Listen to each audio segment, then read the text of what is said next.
Nazom rukun agama.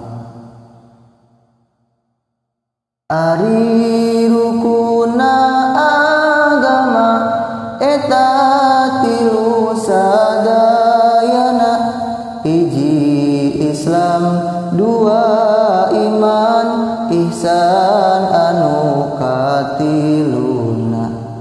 Nu tilu wajib apalna, rejeng sakabehana, supaya urang sampurna dina ngagem agamana.